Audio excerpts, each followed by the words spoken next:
허락하신 하나님의 말씀은 마태복음 1장 18절에서 25절 말씀입니다.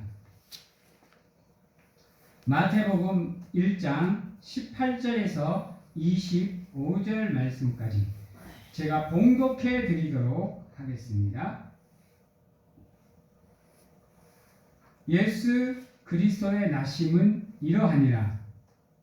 그 모친 마리아가 요셉과 정혼하고 동거하기 전에 성령으로 잉태된 것이 나타났더니 그 남편 요셉은 의로운 사람이라 저를 드러내지 아니하고 가만히 끊고자 하여 이 일을 생각할 때에 주의 사자가 현명하여 가로되 다윗의 자손 요셉아 내 아내 마리아 데려오기를 무서워 말라.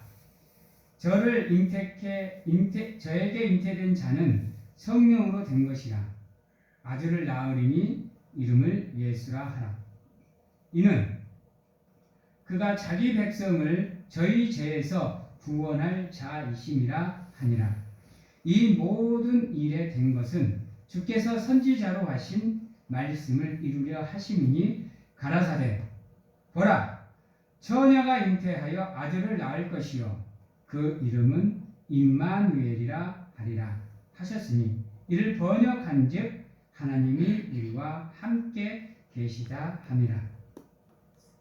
요셉이 잠을 깨어 일어나서 주의 사자의 분부대로 행하여 그 아내를 데려왔으나 아들을 낳기까지 동침치 아니하더니 나음의 이름을 예수라 하니라. 아멘. 오늘 말씀은 예수 그리스도의 탄생의 기사가 기록이 되어 있는 겁니다. 예수님께서는 일반 부모를 통해서 이 땅에 오셨어요. 신의 모습으로 온 게 아니고 인간의 모습으로 왔다라는 거예요. 우리 설화에 보면 참 여러 가지 설화가 많아요. 과거 것에는 뭐에서 태어나요? 알에서 태어나죠. 또 어떤 사람은 뭐 물속에서 태어났다 그러기는 하는 사람도 있고 참 많은 사람들이 있는데요. 헤모스 같은 경우는 강에서 태어났다 그러거든요. 그처럼 우리 실화 속에 나오는 신화적인 존재들은 누구나가 다 탄생 신화를 다 갖고 있어요. 그래서 우리가 그 사람의 탄생 신화를 통해서 그 사람을 우러러보기도 하고 숭배하기도 합니다.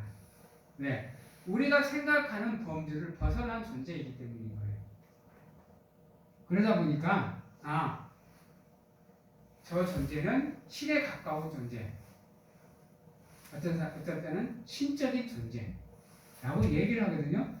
우리가 그리스 로마 신화의 제우스나 올림푸스 12신을 볼 때도 마찬가지인 거예요.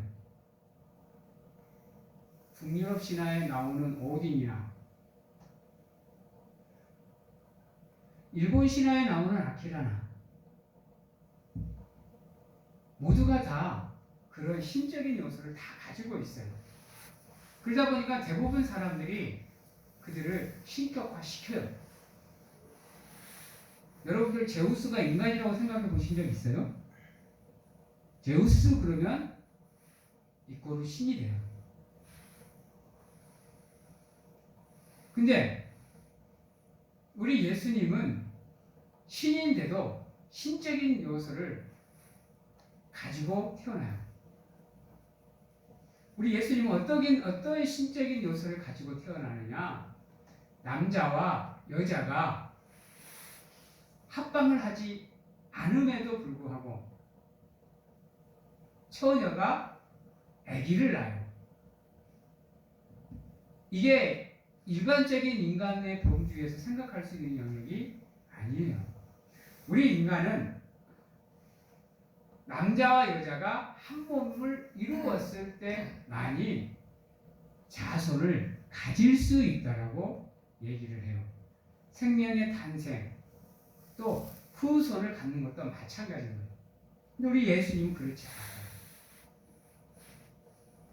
도대체 마리아와 요셉은 어떠한 삶을 살았까니 이런 놀라운 하나님의 이적의 도구로 사용이 되었을까? 그래서요, 지금도 마리아와 요셉은요, 우리는 신격화까지 시키지는 않지만 중요한 존재로 생각을 해요. 심지어 가톨릭은 성모 숭배 사상까지 만들어요. 그래서 예수님께 기도하기 위해서는 어머님을 통해서 기도해야 예수님의 기도를 빨리 들어주지 않겠냐 해서 성모 사상까지 만들었어요.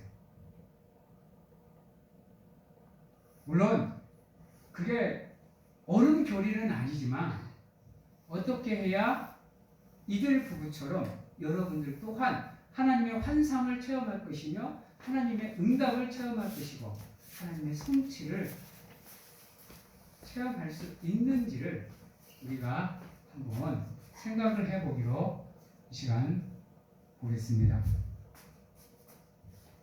여러분, 첫째로 그들은 의로운 사람이었어요. 의로운 사람. 오늘 말씀 19절입니다. 그 남편 요셉은 의로운 사람이라 저를 드러내지 아니하고 가만히 끊고자 하여 그랬어요. 한번 생각해 보세요. 결혼을 앞둔 신랑이 아무것도 안 했는데 자기 신부 될 사람이 임신을 했다는 소식을 들으면 어떤 생각이 들까요? 한번 생각해 보세요. 아마 우리 같았으면 어땠을까요? 막장 드라마 하나 찍지 않을까? 죽이느니 살리느니 하면서 네가 어떻게 나를 배신할 수 있느냐, 내 사람을 어떻게 이렇게 처참하게 만들 수 있느냐, 쫓아가서 막 바락바락하고 아내의 유혹처럼 아주 기가 막힌 막장 드라마 하나 만들지 않겠어요? 아마 요셉도 아마 그런 생각을 안 했을까요? 마리아를 향한 배신감을 느끼지 않았을까? 특히 이 시대에는 아내가 부정을 저지르거나 이러면 반드시 죽여야 되는 상황이 있어요. 돌을 쳐서. 그래서 요셉이 밖에 나가서 내가 결혼도 안 했는데 내 신부될 마리아가 임신했다라고 얘기하면요, 그날로 마리아의 생명은 장담을 못합니다. 근데 오늘 남편 요셉의 행동을 한번 보세요. 19절에 보면 그것을 드러내지 아니하고 그랬어요. 왜요? 그 허물을 덮겠다라는 거예요. 허물을 덮는다라는 것을 두 마디로 하면, 단어로 하면, 두 단어로 하면 사랑입니다. 마리아를 사랑하기 때문에 그의 허물을 덮겠다라는 거예요. 난처하게 만들지 않겠다라는 거예요. 위험하게 만들지 않겠다라는 거예요. 차라리 자기가 그 고통을 감수해 내겠다라는 거예요. 그래서 가만히 조용히 일을 해결하고자 생각했다라는 거예요. 여러분, 의로운 사람이란 어떠한 사람이냐? 요셉의 모습이 의로운 사람인 겁니다. 남의 허물을 덮치지 않고 자기를 희생해서 그것을 조용히 일을 해결하는 사람. 그게 의로운 사람이에요. 철회 없는 분노가 치솟아 올라도 화가 나고 짜증이 나도 그 사람의 허물을 드러내지 않고 조용히 내 사랑으로 그 허다한 허물을 덮어버리고 조용히 알게 모르게 이를 마무리 짓는 거예요. 우리는 어때요? 드러내잖아요. 내 감정 있는 그대로 드러내잖아요. 한 50년 여러분들 잘 살아왔어. 한순간 폭발하면 그 50년의 세월이 어떻게 돼요? 무거품이 되어버리는 거예요. 제가 실명을 거론해서 죄송합니다만은 명성교회 김상환 목사님을 정말로 존경하는 사람이었습니다. 제 목회 모티브로도 생각을 했던 분이시고 설교도 그분을 통해서 참 많은 것을 배웠습니다. 그분의 목회 철학도 배우려고 무던히도 노력을 했고요. 근데 한순간에 그 잘못으로 인해서 그와 같은 마음이 싸그리 식어버렸어요. 우리 기독교 격에 특히 우리 통합식 기독교계에 있어서 김상환 목사님의 존재는 엄청나게 컸거든요. 그 한 번으로 그 위대한 업적이 무너져 버렸어요. 우리 주변에 얼마나 많은 사람들이 그러한 모습으로 무너져 내린지 아무도 몰라요. 너무 많아요. 지금 우리 뉴스를 통해서 보는 우리 이성균 씨나 그 전에 뭐 여러 가지 유명인들 자기들이 쌓아왔던 그 엄청난 공중탑을 한순간에 잘못된 선택으로 해서 그것을 날려버리는 경우가 얼마나 많은지 몰라요. 그래서 두 번 다시는 그 이미지를 회복해내지 못하고 조용히 사라지는 존재가 정말로 많습니다, 여러분. 그래서 의로운 사람은요, 그것을 덮기 때문에 더 이름이 알려지는 거예요. 왜? 우리는 할 수 없는 일이잖아요. 시할 수 있는 일이 아니잖아요. 그런데도 넓은 아량으로, 넓은 마음으로 그것을 이해하고 포용해서 용서하고 그를 사랑하는 마음이 있기에 그것을 덮는 거예요. 그리고 그 마음을 우리는 알기에 인정해 주는 거예요. 그것을 두 마디로 하면 인성이라고 얘기를 해요.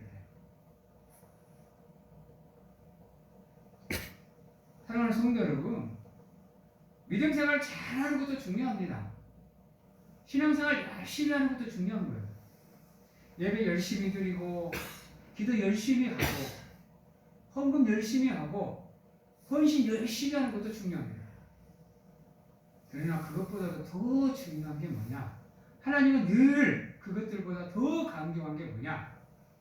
인성이라는 것, 사람됨이라는 것, 인간됨이라는 것. 인간이 의로울 수 있는 이유는 조건은 뭐냐? 사람이 사람됨을 깨닫고 알았을 때만이 그 사람이 의로움을 행할 수 있어요. 사람의 사람됨이란 다른 것을 나타내는 게 아니에요. 여러분 따라해 봅니다. 사람됨은 나는 하나님 앞에 죄인됨을 고백하는 겁니다. 예. 이게 안 되면 사람은 의를 행할 수가 없어요. 왜요? 그걸 인정하지 않는 사람은 그 마음에 교만이 있기 때문입니다. 즉 남편 요셉이 의로운 자라하고 얘기하는 이유는 바로 그 사람됨, 그 인간됨을 인정하고 있었기 때문에 자기가 죄인됨을 인정하고 있었기 때문에 남의 죄를, 남의 허물을 덮을 수가 있었다라는 겁니다. 그리고 마리아도 마찬가지예요. 마리아도 요셉과 같은 삶을 살았기 때문에 오늘과 같이 예수 그리스도를 잉태할 수 있는 기적을 마리아가 경험할 수 있게 되었다라는 거예요. 만약에 마리아의 삶이 개차반의 삶이었다, 하나님의 선택을 받을 수 있었을까요? 아니에요. 하나님의 선택을 받았다라는 것 자체부터가 마리아의 삶도 의로운 삶이라는 거예요. 그래서 인류의 역사를, 인류를 구원할 만유의 왕, 만인의 구주를 탄생하는 놀라운 은혜를 하나님께 받은 겁니다. 우리 사랑하는 성도님들도 마찬가지입니다. 하나님을 만나고 싶거든, 하나님의 은혜를 체험하고 싶거든, 그분이 나와 함께함을 깨닫고 싶거든, 이 마리아와 요셉처럼 의로운 삶을 사셔야 돼요. 의로운 사람이란 나에게는 엄격한 사람이지만 남에게는 한없이 부드러운 사람. 남의 죄를 이해하고 포용하는 가운데 용서하려고 하는 사람. 마음이 온유한 사람, 심령이 가난한 사람, 말을 바꾸면 겸손한 사람이 바로 의로운 사람이라는 겁니다. 그런 의로운 사람들만 이 교회에 머물면요, 한국 교회에 다툼이 생길 수가 없어요. 남을 원망하고 시기하고 미워하는 마음이 생길 수가 없고, 그러한 모습이 교회에 나타날 수가 없어요. 한국 교회가 앞으로 걸어가야 될 길, 우리가 걸어가야 될 믿음의 길이 바로 그러한 길인 거예요. 따라해 보겠습니다. 나는 어떠한 상황 속에서도 하나님 앞에 겸손한 사람이 되겠습니다. 기도하십시오. 하나님, 매 순간 하나님 앞에 겸손한 사람, 하나님 앞에 의롭다 칭함을 받을 수 있는 사람, 하나님의 말씀에 순종하는 삶을 살 수 있도록 하나님 도와주시고 붙잡아 주시고 이끌어 주시고 인도해 주시옵소서라고 기도하십시오. 반드시 하나님께서 여러분들의 기도에 응답하시는 가운데 하나님의 사람으로서 부끄럽지 않는 삶을 살아가고 살아내고 살아갈 수 있도록 반드시 붙잡으시고 이끌어 주실 겁니다. 그러한 은혜가 우리 사랑하는 성도님들과 함께 할 수 있기를 간절하게 소망합니다.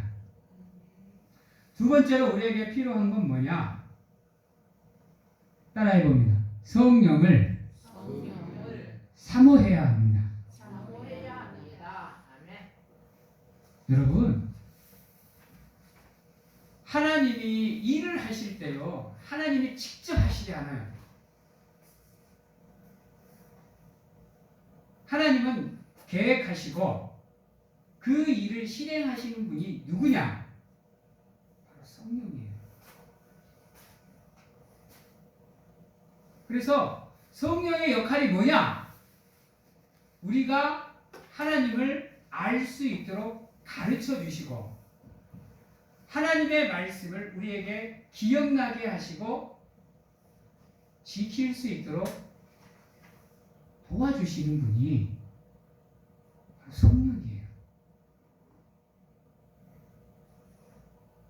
그래서 그분이 우리와 함께 하지 않으면요, 우리는 절대로 하나님을 알 수도 없고 깨달을 수도 없고 인식할 수도 없습니다, 여러분. 그래서 이 자리에 앉아 계시는 여러분들은 충분해요. 왜?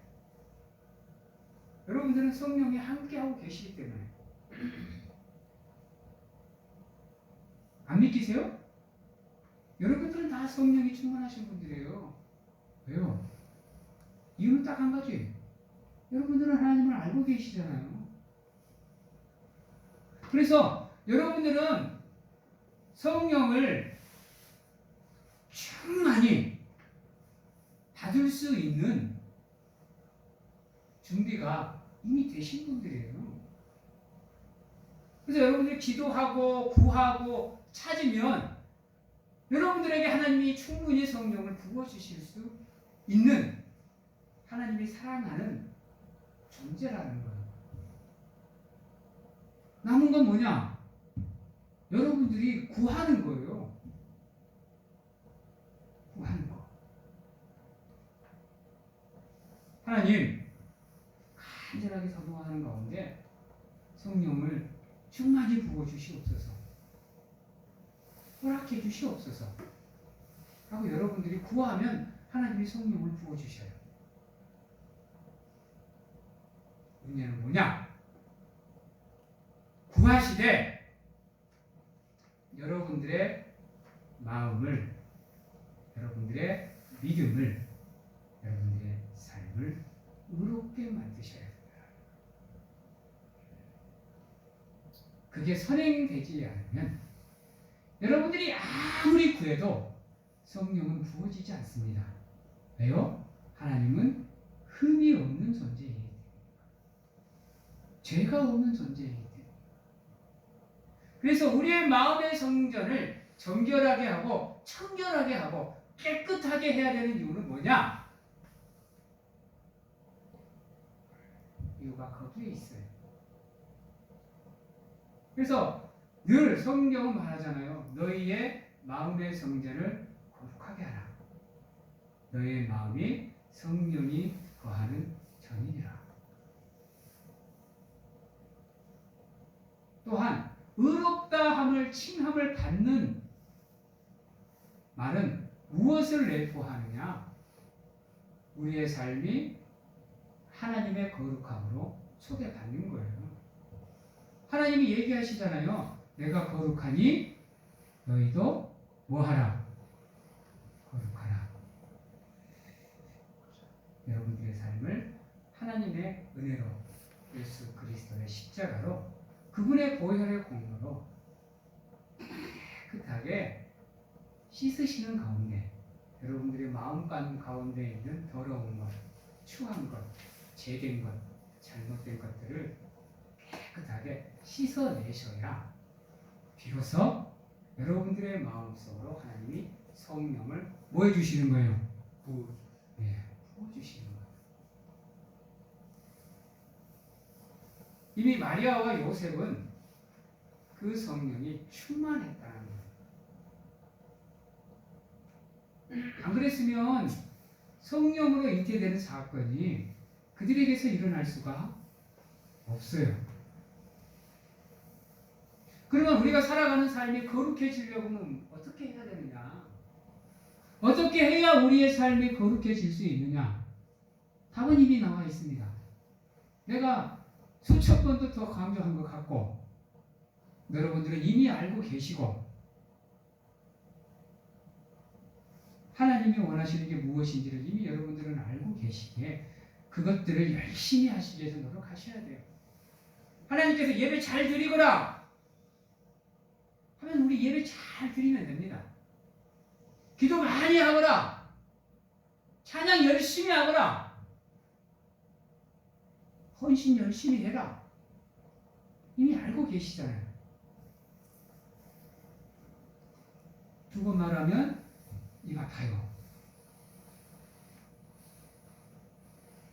여러분들이 그것을 알고 계시기에 스스로가 그 믿음의 길에 정진하시기 위해서 노력을 하시면 그 노력 위에 반드시 하나님께서 여러분들의 삶에 은혜를 부어주실 겁니다.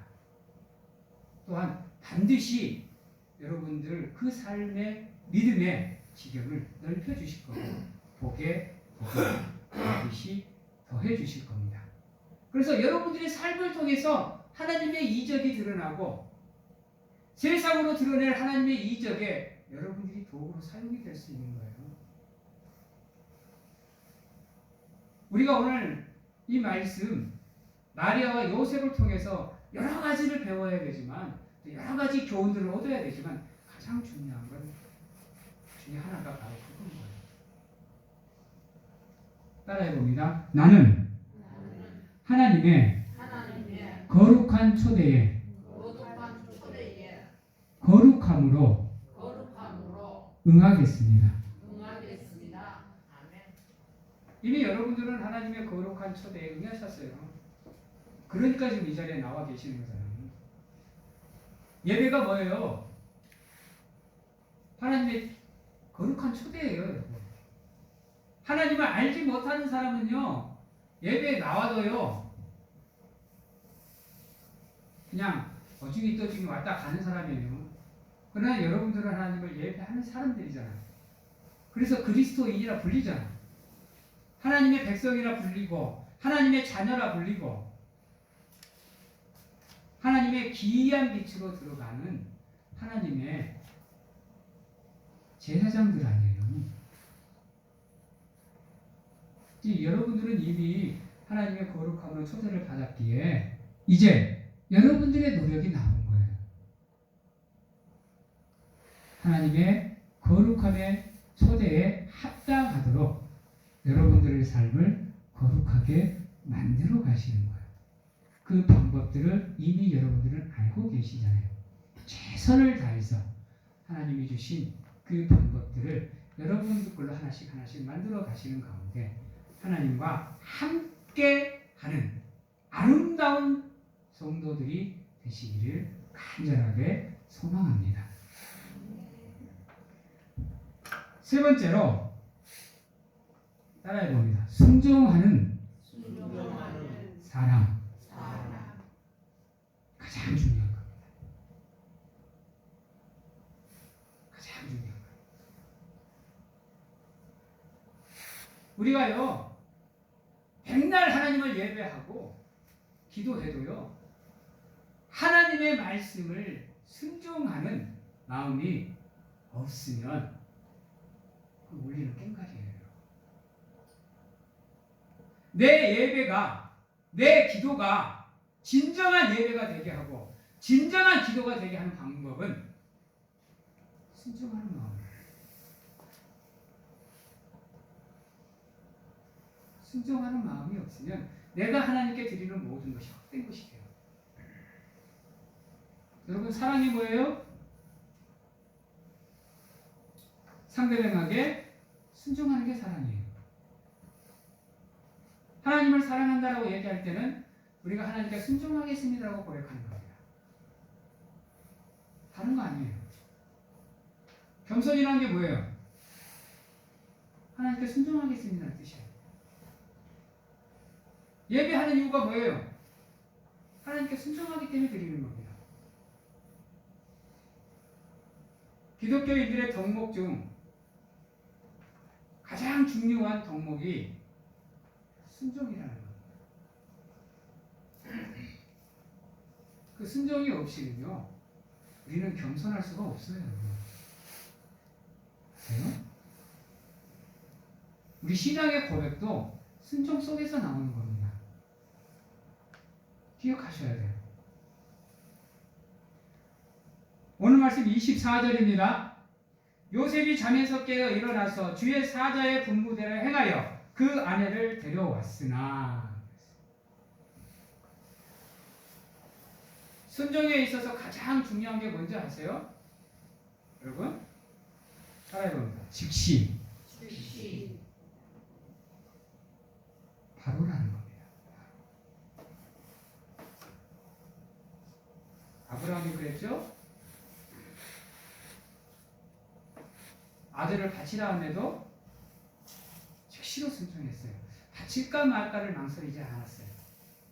왜 하나님이 주셔놓고는 다시 뺏어가지 원망하지 않았어요. 왜 그럴까? 왜 하나님이 이렇게 시킬까? 의심하지 않았어요. 우리도 마찬가지인 거예요. 여러분들 그거 아세요? 우리가 기도할 때면요, 하나님은 듣고 계신다니까요. 듣고 계셔요. 그러는 가운데 말씀하셔요. 이렇게 하거라, 저렇게 하거라. 근데 왜 우리가 그거를 들을 수가 없을까요?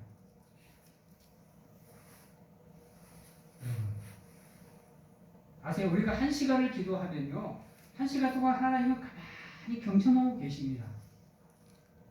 사랑하는 내 딸이, 내 아들이 나에게 무엇을 원하는지 듣고 계세요. 그리고 얘기해 주셔요. 이렇게 하거라, 이렇게 하거라, 저렇게 하거라 가르쳐 주시는데 듣지 못하는 이유, 순종하는 마음이 없으니까요. 그것도 바로 즉시로 아브라함과 같은 그 순종의 마음이 없기 때문에 지금도 수없이 우리를 향해서 사랑의 미러를 던지시는 그분의 음성을 우리는 들을 수가 없어요. 성도 여러분, 여러분들의 마음이, 순종하는 마음이, 듣고자 하는 마음이 있어야 그 하나님의 음성을 들을 수 있고요. 또 하나는 여러분이 여러분들의 정욕에 사로잡혀 탐욕으로 구하기 때문이에요. 욕망으로 구하기 때문이에요. 또 하나는 여러분들의 귀가 아직 열리지 않았기 때문이에요. 들을 귀가 아직 여러분들에게 없기 때문이라는 거예요. 근데 중요한 게 뭔지 알아요? 이 모든 것이 다 순종하는 마음에서 나오는 거예요. 여러분들, 주인이 얘기할 때 종이 그것을 집중해서 듣는 이유는 뭐죠? 그 주인을 뭐하기 때문에. 그래서 주인의 음성이 주인의 음성으로 들리는 거예요. 우리가 하나님의 음성을 하나님의 음성으로 받아들이지 못하는 이유가 거기에 있는 거예요. 간절하게 기대하고 원하고 바라옵기는 여러분들의 마음이 순종하는 마음으로 가득 채워지기를 간절하게 축원합니다. 그리고요, 순종도 순종인데요, 순종을 어떠한 마음으로 해야 되느냐? 20절입니다. 아들을 낳기까지 동침치 아니하더니 그랬어요. 하나님의 뜻을 알았잖아요.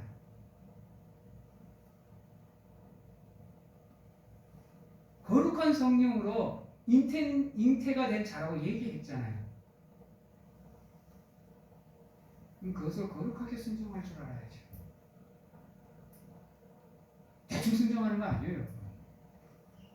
대충 순종하는 게 아니라 하나님의 계획에 합당하고 그분의 기대에 부응하는 마음으로 여러분들의 삶이 순종된 삶이 되셔야 돼요.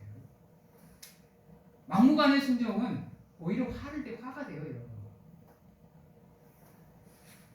막무가내 순종은요, 광신도가 돼요, 여러분. 아시겠어요?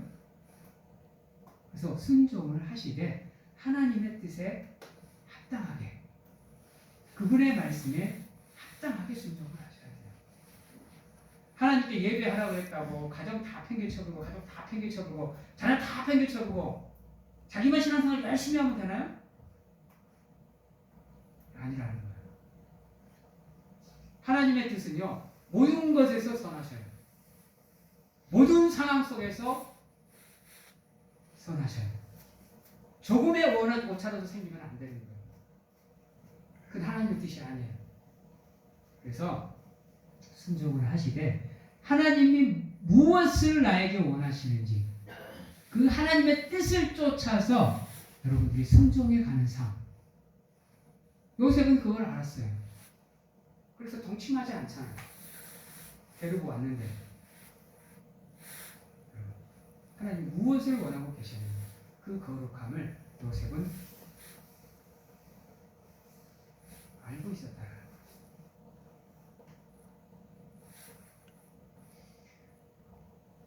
오늘 제가 여러분들에게 예수와 임마누엘에 대해서 설교를 안 한 이유는 누누이 설교를 해왔기 때문에 다른 관점에서 한번 살펴보았습니다. 여러분, 먼저 하나님 앞에 의로운 사람들이 되십시오. 의로운 사람이란 남을 이해하고 용서하는 겸손한 사람입니다. 마음이 부드러운 사람이에요. 남의 죄를 들추어내지 않습니다. 그 허물을 자기의 사랑으로 덮습니다. 이게 우리에게 보여주신 예수 그리스도의 사랑의 진가입니다. 모든 사람을 포용하시는 가운데 이해하시고 용서하시는 가운데 하나님의 사랑으로 아름다운 교제를 나누시기 바랍니다. 또한 여러분 순종하는 마음과 삶을 가지십시오. 순종하시되 하나님의 뜻에 합당하게 순종하십시오. 내 생각이 아닙니다. 내 주장이 아니에요. 세상의 방법이 아니에요. 하나님의 방법대로, 하나님의 뜻대로, 하나님의 계획대로 순종하시는 가운데 우리 사랑하는 성도님들을 위해서 준비하신 그 하나님의 크고도 놀라운 사랑을 마음껏 받고 누리시고 여러분들을 위해서 준비하신 그 풍성하시고도 크고도 놀라운 그 축복을 마음껏 받아 누려 여러분들의 삶을 통해서 하나님의 영광에 함께할 수 있는 하나님의 귀한 성도님들이 다 되시기를 주님의 이름으로 축원합니다. 기도하겠습니다. 사랑의 하나님 감사합니다. 대림절을 맞이해서 저희들이 기대하고 고대하며 예수 그리스도의 강림을 기다립니다. 기다리되 하나님의 뜻에 합당하게 하나님이 원하시는 방법대로 하나님의 계획대로 겸손하게 하나님의 뜻을 쫓아 기다리는 우리가 될 수 있도록 하나님 축복하여 주시옵소서. 먼저 의로운 믿음, 의로운 삶, 의로운 마음으로 아버지와 거룩하게 하나님의 강림을 기대하고 고대하며 기다리는 우리가 될 수 있도록 하나님 축복하여 주시옵소서. 순종하는 마음으로 하나님을 맞이하고 받아들일 수 있도록 우리의 마음의 성전을 깨끗하게 청소하고 청결하게 하여 하나님의 성령을 받아들일 준비가 되는 우리가 될 수 있도록 하나님 도와주시고 모든 삶 가운데 하나님께서 말씀하신 팔복의 그 8가지의 삶의 모습을 가지고 하나님을 기다리는 우리가 될 수 있도록 하나님 붙잡으시고 그 삶을 통해서 우리가 성장하고 성숙하는 가운데 하나님의 성도로서 하나님의 백성으로서 장성한 분량까지 성장해 가는 우리가 될 수 있도록 하나님 축복하여 주시옵소서. 지금은 우리를 죄 가운데에서 구원하시기 위해 이 땅에 오신 예수 그리스도의 은혜와 세상 끝날까지 항상 우리와 함께 하시는 가운데 안아주시고 세상 어느 곳에 가서 무엇을 하든지 간에 계명을 지키시되 하나님을 원하겠노라고 확신하고 결단하는